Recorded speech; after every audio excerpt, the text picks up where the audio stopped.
Este programa es patrocinado por Tiendas 10. Ofrece para ustedes víveres en general, productos de limpieza, tanques de agua y servicio de fotocopiado.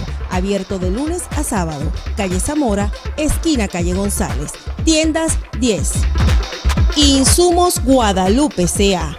Venta de insumos médicos, material médico quirúrgico. Está ubicado edificio antigua sede Seguro Social Coro, calle Buchibacoa, esquina calle Federación, planta baja. Insumos Guadalupe C.A. Hotel Urumaco, confortables habitaciones. Contamos con servicio de restaurante. Ubícanos, Avenida Manaure, esquina calle Miranda, Coro.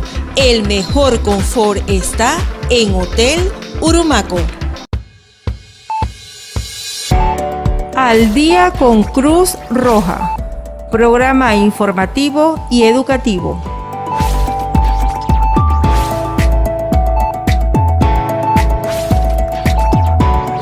Principios de la Cruz Roja: humanidad, imparcialidad,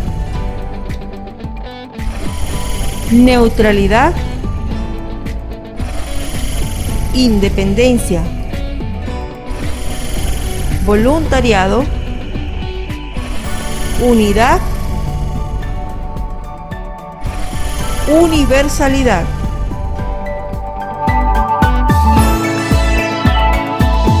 Esto es Al día con Cruz Roja.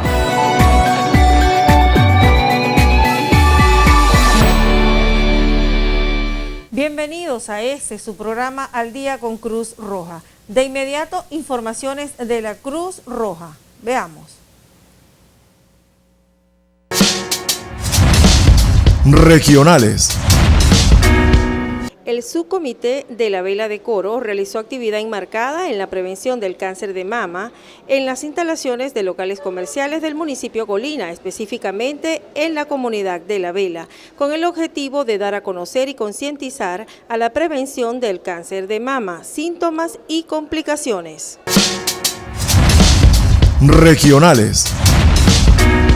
La Cruz Roja Seccional Falcón celebró su 14º aniversario con un acto especial realizado en las instalaciones del Teatro Omar Hurtado de Coro. Durante el despliegue de este acto conmemorativo a los 24 años de la fundación en el estado Falcón, se realizó la graduación de un total de 80 voluntarios, nuevos voluntarios que forman parte de la familia Cruz Rojista en nuestro estado Falcón. Asimismo, cada una de las direcciones, acompañados de los representantes del Comité Ejecutivo, a la cabeza del presidente, el doctor René Arena Fernández, durante sus palabras, reconoció la labor realizada por cada uno de quienes deciden formar parte de la Cruz Roja, amparados en los 7 principios, con esta gran labor humanitaria. Durante este acto también fue reconocida la labor del personal de la Cruz Roja que labora en la Cruz Roja Seccional Falcón y que han sido profesores o orientadores de quienes hoy se han juramentado como nuevos voluntarios. Regionales. Desde la Dirección de Salud de la Cruz Roja Seccional Falcón se instaló punto de promoción de la salud y prevención de la enfermedad cáncer de mama, enmarcado en el mes rosa. Este punto fue instalado en la Plaza Bicentenario de la ciudad de Coro, donde se realizaron despistajes de hipertensión arterial a 25 personas. También se impartió charla acerca de autochequeo de mama. El cáncer de mama constituye la primera causa de muerte a nivel mundial según las estadísticas presentadas por la OMS. Esta enfermedad representa el 16% de todos los cánceres en pacientes femeninos. Nacionales. La Dirección de Socorro de la Cruz Roja Seccional Aragua, cumpliendo con las pautas establecidas en nuestro plan de trabajo, se realizó recorridos por diversas zonas afectadas, producto de las últimas lluvias, en los sectores como Aguacatal, Brisas del Lago y Campo Alegre, anegación de vías públicas, producto de las lluvias y varias casas afectadas. En las zonas de Tejería se mantiene la presencia de socorristas en trabajo en conjunto con Protección Civil en labores de búsqueda, rescate o extradición de cadáveres. Nacionales. Cruz Roja Venezolana Seccional Guárico, su comité calabozo, llevó a cabo en la Escuela Ciudadela una actividad con motivo de haberse celebrado el Día Mundial de la Salud Mental. La Cruz Roja, su comité calabozo, se dirigió hasta este plantel educativo para, junto con los alumnos, acompañados de sus representantes, maestros y el equipo de Cruz Rojista, realizar un conversatorio dirigido por un psicólogo de la institución para disertar temas como la importancia del equilibrio emocional durante la infancia, la identificación de los síntomas de estrés como una reacción normal. Esto ha sido el resumen de noticias de la Cruz Roja. Debemos hacer una pausa para dar inicio a nuestro segmento de entrevista. Hoy nuestra invitada, la doctora Sara Olivera, y por supuesto ya en el segundo segmento con nosotros el doctor René Arena Fernández, quien también es moderador de este espacio. Ya volvemos. Esto es Al Día con Cruz Roja.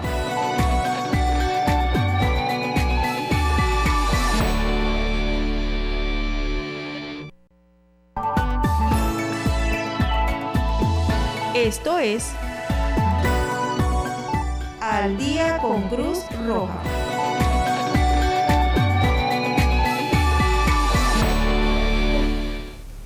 Damos la bienvenida al doctor René Arena Fernández y a la doctora Sara Olivera, quien es médico con especialidad, es médico internista, con quien damos inicio a esta entrevista, doctor. Bienvenido. Un saludo a todos los televidentes que siguen todas las semanas este programa informativo y educativo. Gracias, doctora, por siempre estar con nosotros, acompañándonos en Al Día con Cruz Roja para informar a las comunidades de las diversas patologías médicas y darle consejos. Este es un programa más que científico, es educativo. Nuestra intención y nuestro principal objetivo es que las comunidades conozcan qué es cada enfermedad, qué es cada rama de la medicina, cuáles son esos exámenes que a veces necesitamos para poder hacer un diagnóstico y por qué se pide. Toda una serie de situaciones que la gente tiene que conocer el porqué de las cosas, pues. Entonces, gracias, doctora, por acompañarnos y poder llevar todos estos mensajes a la comunidad. Muchas gracias nuevamente por la invitación a ustedes y agradecida también de compartir con el público que nos ve y sigue este programa. En el día de hoy queremos hablar un poquito y vamos a hablar con la doctora sobre enfermedades hepáticas. Pues en esta primera parte del segmento queremos que la doctora nos explique un poco, le explique a ustedes pues, qué es una hepatitis, qué tipos de los hepatitis, principalmente virales, cuáles son los tipos de hepatitis virales que están catalogadas con letras, cuáles son la prevención que debemos tener, cuál es el tratamiento, cuáles son los alimentos que muchas veces debemos ingerir en los momentos en que tenemos una hepatitis para evitar problemas mayores. Entonces, doctora, le dejamos a usted la televisión para que pueda educar a nuestras comunidades, pues, sobre lo que es una hepatitis. Bueno, muchas gracias, doctor. Bueno, quizás en algún momento de la vida todos hemos escuchado esa palabra hepatitis y quizás, una gran parte de la población ha tenido esa afección, o por lo menos ha escuchado o algún familiar la ha tenido. Las hepatitis, como su nombre lo indica, son enfermedades que atacan al hígado. Es un órgano que tenemos a nivel abdominal, de la parte superior derecha del abdomen. Y bueno, las hepatitis son producidas por virus. Tenemos 3 tipos de hepatitis, que es la A, la B y la C. Cada una tiene un virus que la causa y como quien dice, tiene sus características diferentes. Algunas son parecidas y otras diferentes, ya veremos por qué digo esa parte. Con respecto a la hepatitis A, que es una hepatitis muy contagiosa, se transmite a través del contacto con alimentos, aguas contaminadas, el contacto con personas que tengan la afección es bastante contagiosa. Y bueno, sus síntomas o el tratamiento se realiza dependiendo de los síntomas y de la condición del paciente. Normalmente un paciente puede tener hepatitis, presentar malestar general, dolor de cabeza, fiebre, el tinte ictérico, que es la coloración amarilla en piel y mucosas, las orinas oscuras, perdón. Y normalmente la hepatitis A es una hepatitis que de por sí tiene buena evolución, no desencadena insuficiencia hepática o cirrosis. Sin embargo, va a depender también, porque si tenemos un paciente que le da una hepatitis y el paciente ya tiene una enfermedad en hígado de base, claro, entonces ahí sí puede desencadenar un problema mayor. Y normalmente se trata con hidratación, dieta, como que hablamos ahorita cuando culmine el resto de las hepatitis. Usted decía algo muy importante, en el caso de la hepatitis A, puede ser a través del alimento. ¿Qué tipo de alimento? Si es por la manipulación, y de qué manera pues se origina, ¿cuál es la causa? Pues es como le explico, si usted está en contacto, por ejemplo, yo tengo la hepatitis, estamos en contacto, toma agua que esté contaminada o alimentos, hasta comida que esté contaminada con heces. O sea, eso va a depender de la higiene. Eso es muy importante, saber de la procedencia de la comida que tú ingieres a diario, sobre todo la que consumes cuando estás fuera de tu casa. Importante. Y sí, bueno, y hay personas que, por ejemplo, si yo soy portadora del virus, y estamos en contacto, nos damos la mano, yo estornudo, es posible que a ti te dé la... Hay algo muy importante, los virus son intracitoplasmáticos, están dentro de las células, normalmente tienen que estar en células vivas. Nosotros nunca conseguimos un virus, o sea, una mesa o una casa que esté sola, a no ser de que existan células vivas allí. Pues. Entonces, el planteamiento está en que esto, por eso una persona que tenga la enfermedad pueda transmitirla a los alimentos, o sea, al hablar. Pues no todos usamos tapabocas, muchas veces tienen su enfermedad y no utilizan el tapabocas, sino que ahí es el aislamiento de esa persona. Caso de la hepatitis anteriormente, eso es más o menos lo que sucedía, a pesar de ser una enfermedad muy contagiosa, yo nunca llegué a ver a una persona con hepatitis con tapabocas. O sea, normalmente pero sí se aislaba. Cierto aislamiento. Sí, había aislamiento porque son enfermedades contagiosas. Sí, sí. Entonces, ahí es donde pasa eso, o sea, esa persona toma el mismo vaso a otra persona y lo puede contagiar, por los mismos alimentos, cuando habla las microgotas de saliva pueden contagiarla. Entonces, en ese caso sí, o sea, es la parte de los alimentos. Hablar de un alimento específico no lo hay. No. Pero de todas maneras, todos los alimentos... Contaminados. Bien. Todos los alimentos deben ser de todas maneras lavados y algunos hasta cocinados para poder ser ingeridos. Pues. O sea, porque cualquier alimento puede... Igual la higiene que debe prevalecer a la hora de preparar alimentos, pues, más que todo. Sobre todo en la calle. En la calle, ¿Existe un tratamiento específico, doctora, para la hepatitis? Como le dije, para el caso de la hepatitis A va a depender de la sintomatología, o sea, de los síntomas que el paciente nos manifieste. Por ejemplo, no todo el mundo presenta una evolución igual. Si un paciente tiene fiebre, por supuesto hay que colocarle para la fiebre. Normalmente se deben hidratar, eso es muy importante, la hidratación. Sobre todo cuando está histérico, exactamente. Si está histérico... Debe ser hidratado. Debe ser hidratado. Se le pide, bueno, normalmente dentro de lo que pueda el familiar, que sea aislado, si hay otras personas, sobre todo niños y personas mayores en la casa. Y bueno, como le digo, ya lo demás, la colocación de vitaminas, lo importantísimo, la dieta. Una dieta baja en grasas, baja en condimentos, baja en dulces, algo sano, que todo normalmente se prepare de la manera más higiénica posible, asado, a la plancha, todo ese tipo de cosas. ¿Qué tipo de vitaminas normalmente se le puede indicar el complejo B, que normalmente se le manda complejo B, a veces se le colocan los cócteles de hidratación con su complejo B, el mismo ácido fólico también se le puede colocar. Bien, ¿un hepatitis B? Ajá, en el caso de la hepatitis B, producida por el virus de la hepatitis B, su mecanismo de transmisión es diferente, porque ya ahí es por vía sexual o cuando el paciente está en contacto con fluidos o sangre que estén infectados. Y en eso tienen en común la hepatitis B y la hepatitis C. Con respecto a la hepatitis A, que antes de saltar a la B, se puede colocar para prevenir una vacuna. Hay una vacuna para la hepatitis A, igual que hay para la hepatitis B, más no para la C.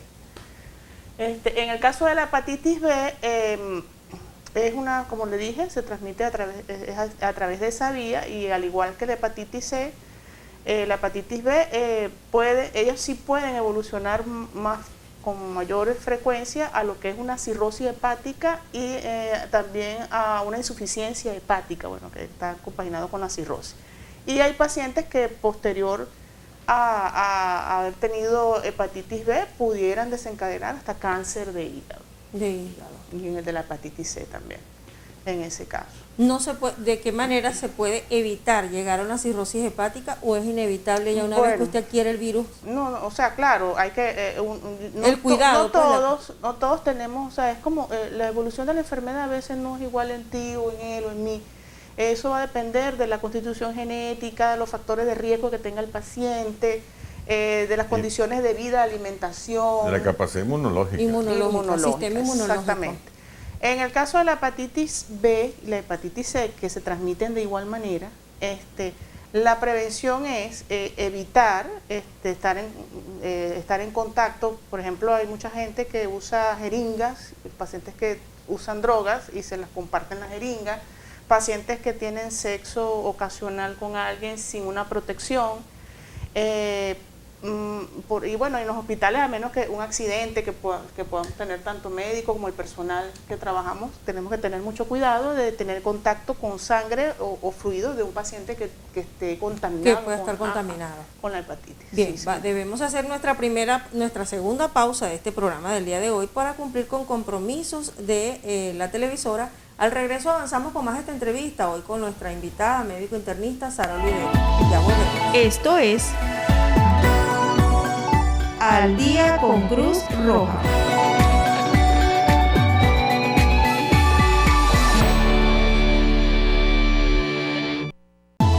Esto es Al Día con Cruz Roja.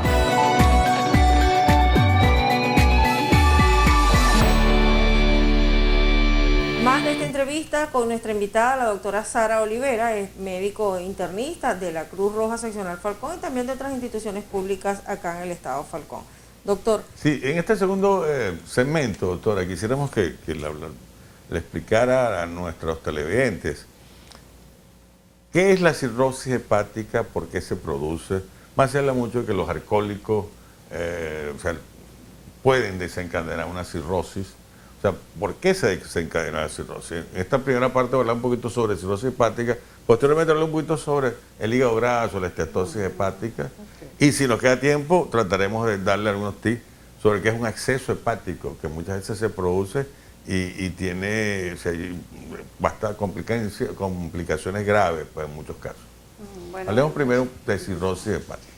La cirrosis hepática es ya cuando hay lesión a nivel de la célula hepática, una lesión que progresa y se convierte en cicatriz, o sea, la célula hepática no va a trabajar, y hace que eso haga o desencadene una insuficiencia hepática.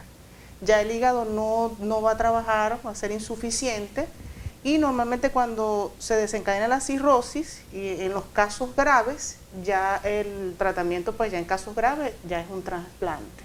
Eso es lo que es la cirrosis hepática. Es como la fibrosis, como es la la fibrosis a cicatrización. nivel pulmonar, sí, claro.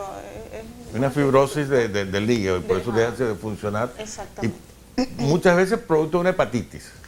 Hepatitis que puede ser de diferentes causas. Las hepatitis son una de las causas principales, igual que el alcoholismo, que ya usted lo nombró. El alcohol destruye la célula hepática y a medida que el hábito es más frecuente, pues por supuesto que llega un momento en que se desencadena la cirrosis hepática, provocando que el paciente tenga la insuficiencia hepática, que a veces en los primeros síntomas, de pronto no lo puede detectar sino cuando está un poco ya avanzado. O sea, ya en un primer momento puede presentar el paciente náuseas, vómitos, dolor abdominal. A medida que va avanzando la situación, hay pérdida de peso, pérdida del apetito, el paciente presenta su tinte ictérico de color amarillo. Ajá, color amarillento. Hay orinas oscuras, se presenta, hay algo que se llama ascitis, que es el aumento del volumen a nivel abdominal, y también puede haber edema a nivel de miembros inferiores, aumento de volumen, o hinchazón como se le conoce a nivel popular. Como le digo, bueno, el paciente con una cirrosis, el tratamiento va a depender del estado en que se encuentre en el momento que acuda a buscar su tratamiento, ¿no? Hay pacientes que se pueden mantener con la dieta, con tratamientos diuréticos cuando hay hinchazón o edema.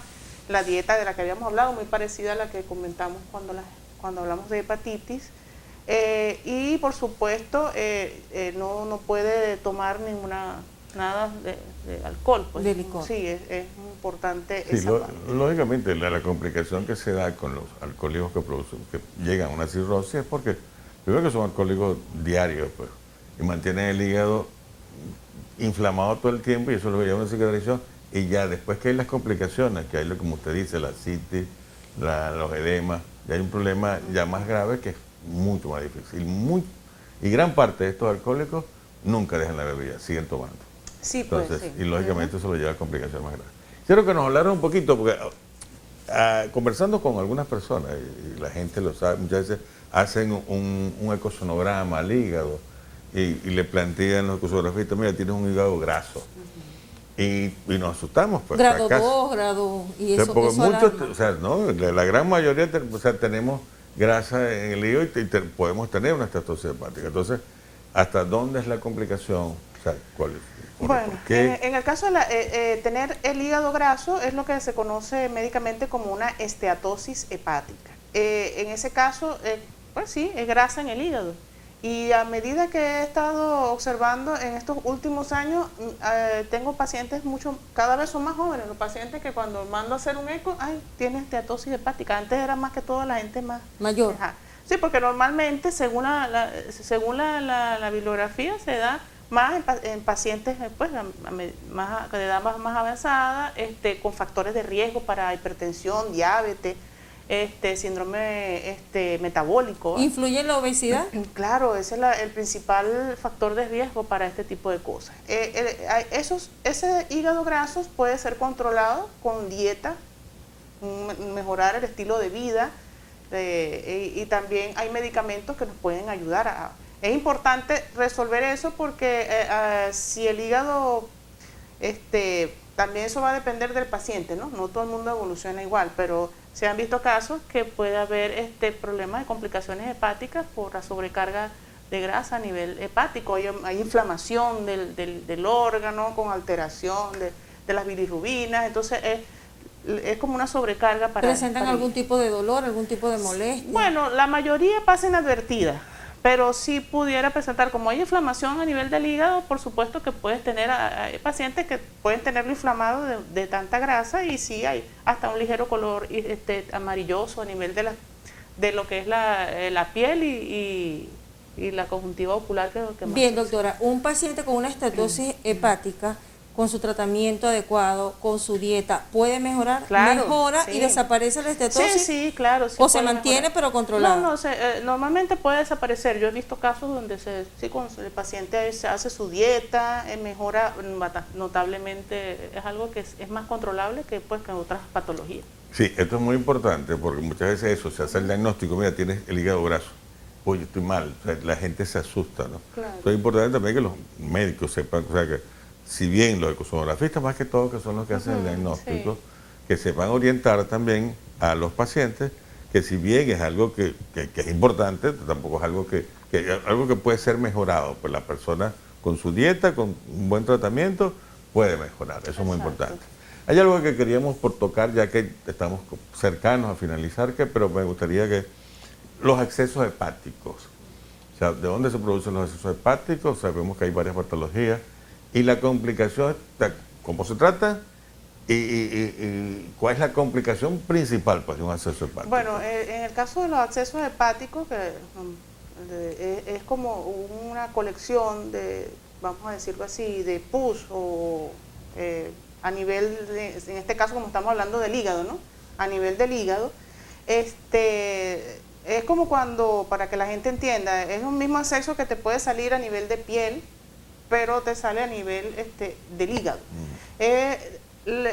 Hay accesos hepáticos que son peligrosos porque a veces suele ser un poco difícil diagnosticar. Me pasó varias veces en el hospital que teníamos un acceso hepático y a veces, no, que es de cirugía, que es de medicina interna. Bueno, pero una vez que se diagnostica, debe ser tratado, normalmente se trata con antibióticos, para tratar de reducir un poco el acceso. Si el acceso se reduce, pues bien chévere, se trata al paciente con el antibiótico a tratar de mantenerlo lo más estable posible. Si el acceso está muy encapsulado y es de difícil manejo, entonces sí, ya ahí tendría que intervenir la parte quirúrgica y drenarlo y todo eso, esa parte. El exceso miviano... la miviano también. Bueno, es uno de los casos más graves que hay porque es más difícil tratarlo que un exceso bacteriano. Pues. Y en verdad he visto varias complicaciones, accesos hepáticos amibianos, que algunas veces pueden llevar hasta la muerte, pues, porque pacientes que a veces, como le digo, que de pronto no se sabe por qué tiene fiebre, que por qué las cuentas blancas están elevadas, de repente un acceso hepático. Sí es sumamente importante dar con el diagnóstico en un primer momento.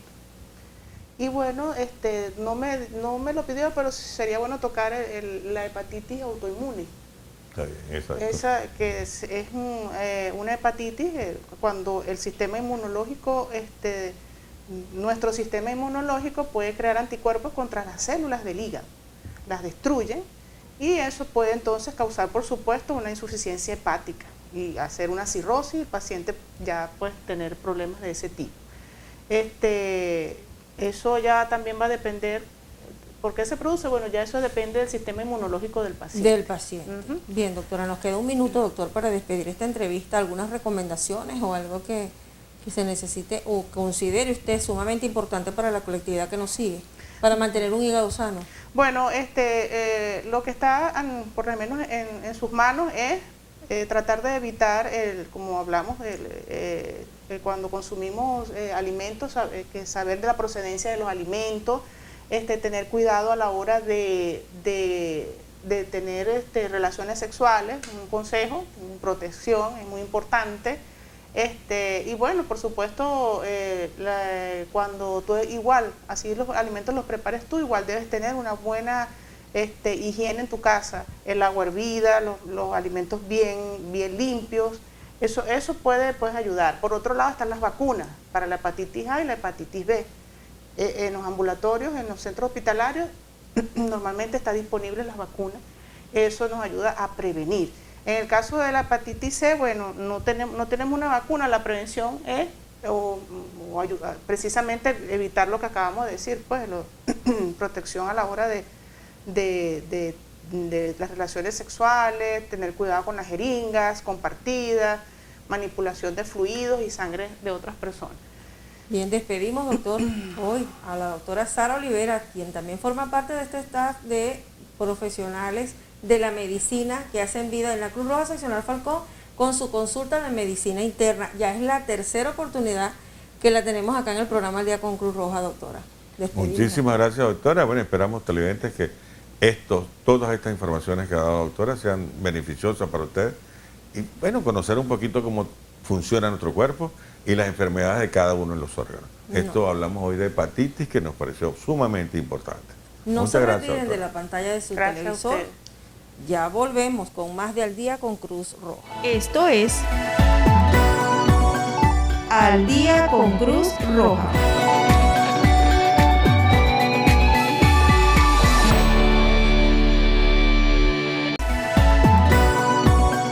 Al Día con Cruz Roja.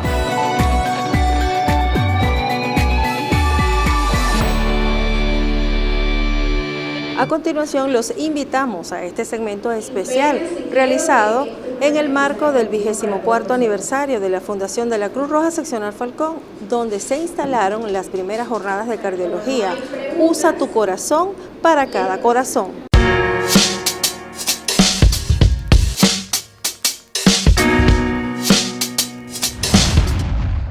Continuando con parte de la programación aniversaria de la Fundación de la Cruz Roja Seccional Falcón en el marco del 24º aniversario de su fundación en esta entidad, hoy se instalan las primeras jornadas de cardiología. A continuación les presento al médico especialista en cardiología, doctor Félix Galicia, quien nos estará hablando acerca de esos puntos relevantes durante su ponencia en el día de hoy, como lo son los cambios en las cardiopatías. Sin duda, identificar los cambios electrocardiográficos en la cardiopatía isquémica representa un desafío para la cardiología moderna y que además de identificarnos nos permita tratar de manera adecuada. Es importante señalar que las enfermedades cardiovasculares representan la primera causa de morbimortalidad a nivel mundial y que recientemente se ha establecido que más de 17 millones de personas fallecen al año. De esto se espera que se tripliquen en los próximos 10 años y adicionalmente más de 30 millones de personas sufren de infarto agudo de miocardio. Es por eso que esto genera una gran necesidad para el colectivo, para el área médica, identificar los hallazgos electrocardiográficos para así disminuir la morbimortalidad y las complicaciones que este tipo de patología pueda generar. Doctora Fenixa Gutiérrez, quien es residente del posgrado de cardiología, también se encuentra presente en estas primeras jornadas instaladas en este salón del Shopping Center, quien va a disertar sobre las manifestaciones cardíacas a propósito del caso COVID-19. En mi conferencia vamos a tratar sobre un caso clínico de un paciente ingresado en la unidad de cuidados coronarios del hospital. Es un caso de un paciente con COVID-19 que ya estaba en etapa post-COVID y que presentó afecciones cardíacas. También nos vamos a basar en estudios científicos de lo que hasta ahora se ha comprobado que hace el COVID-19 en el caso de las enfermedades cardiovasculares, evaluar la presencia de arritmias en enfermedades cardiovasculares en pacientes que tuvieron COVID-19, las afecciones estructurales y hasta qué punto se pueden evidenciar sintomatologías del COVID-19, si en etapa solamente aguda o en etapa subaguda también de la enfermedad. ¿Cuál es el protocolo que se cumple en estos casos, doctora? Hasta ahora no hay un protocolo escrito, simplemente nos hemos basado en estudios científicos en los cuales se les realizan estudios cardiovasculares a pacientes con COVID-19 que no siempre, o sea, no todos los pacientes con COVID-19 presentan enfermedades cardiovasculares al momento de la enfermedad aguda, sino que al momento de realizar estudios, ya después recuperados, se evidencia que tienen complicaciones cardiovasculares, compromiso cardíaco. Continuamos con más de las entrevistas a los médicos especialistas en cardiología presentes en estas ponencias de las primeras jornadas cardiológicas instaladas acá en la ciudad de Coro. A continuación presento al doctor especialista en cardiología, Miguel Millán, quien va a disertar en su ponencia sobre la emergencia hipertensiva y qué es lo nuevo. En mi ponencia lo que voy es a transmitirle al auditorio acerca de los nuevos avances, los nuevos consensos que se han hecho en cuanto al manejo y diagnóstico y manejo de las emergencias hipertensivas, ya que previamente había una clasificación como tal del paciente en este estado clínico o en este cuadro clínico, que se hacía un poco engorroso en cuanto al manejo del mismo. Pero desde hace un par de años hacia acá, las sociedades científicas, específicamente la Sociedad Europea, empezó a hacer un algoritmo de diagnóstico y de manejo directo y específico acorde a la presentación del cuadro clínico de cada paciente. ¿Qué es lo nuevo, lo novedoso para atender una emergencia hipertensiva? Bueno, principalmente es que las emergencias hipertensivas no deben ser manejadas como en muchos casos se está haciendo. Se debe manejar en áreas de cuidados especiales, en áreas de cuidados críticos, y el manejo debe ser con drogas endovenosas y no con drogas vía oral, como en muchos casos se ha estado haciendo. Otra de las ponentes en estas primeras jornadas de cardiología instaladas en el marco del aniversario de la Fundación de la Cruz Roja Seccional Falcón es la doctora Evelyn Medina. Ella va a tratar sobre los estudios basados en SECUR y TIME. Es por ello que traemos a colación durante la conferencia dos estudios bastante relevantes presentados durante el Congreso Europeo de Cardiología de este año, como es el caso del estudio SECUR y el estudio TIME. El estudio SECUR es un estudio donde se prueba el uso de una polipíldora en pacientes con cardiopatía isquémica previa, y en el estudio TIME el uso de antihipertensivos tanto en la mañana durante la tarde. En este se observó que los pacientes no hay diferencias significativas con respecto a la toma de los medicamentos, siempre y cuando la toma de los medicamentos se haga de una forma constante. Entonces todos estos estudios nos van a ayudar al manejo de esos pacientes para ayudar a mejorar la sobrevida y obviamente a mejorar la calidad de vida de estos pacientes. Continuamos con más de estas entrevistas en este trabajo especial para el programa Al Día con Cruz Roja. Corresponde entrevistar a la doctora especialista en cardiología, Ariana Payares, quien va a disertar en su ponencia en estas primeras jornadas de cardiología sobre qué hacer con un paciente post-infarto si amerita cateterismo. La pregunta es cierta, ¿no? ¿Cuándo un paciente posinfarto amerita un cateterismo cardíaco? Y en realidad tenemos que saber que todos los pacientes que se infartan deberían ir a cateterismo cardíaco lo más rápido posible, dependiendo del tipo de infarto, eso lo va a determinar el cardiólogo. Hay tiempos específicos, algunos pacientes deberían ir en 2 horas, otros pacientes en menos de 12 horas, y el plazo máximo son 24 horas, pero en sí todo paciente que se infarte debería ir a un cateterismo cardíaco y el tiempo es lo más rápido posible. Anteriormente en el estado no se contaba con servicio de hemodinamia, es decir, el paciente no podía ir a cateterismo cardíaco, pero ya hoy en día sabemos que tenemos disponible, así sea en centro privado, la opción de que el paciente vaya a un cateterismo para ver en qué medida se puede restaurar el flujo de una arteria que está tapada. Si el paciente tiene un infarto es porque tiene una arteria del corazón tapada y esta arteria se puede destapar a través de un cateterismo. Entonces por eso es una emergencia médica y por eso es que todo paciente que se infarte debería ir a un cateterismo cardíaco. Ya cuando es un paciente estable, que tiene una angina crónica, que tiene un infarto de hace 2 años, 3 años, bueno, el cardiólogo va a determinar si lo necesita o no de acuerdo a unos estudios especiales que le debería hacer. Pero en términos generales, todo paciente luego de un infarto debería ir a un cateterismo cardíaco. Hasta acá este trabajo especial realizado como actividad aniversaria y con importante actividad como lo ha sido la instalación de esta primera jornada de cardiología instalada. Y recuerda que es sumamente importante tomar en cuenta que el corazón es la primera y la última señal de vida. Reportó para ustedes Ruth Dorante.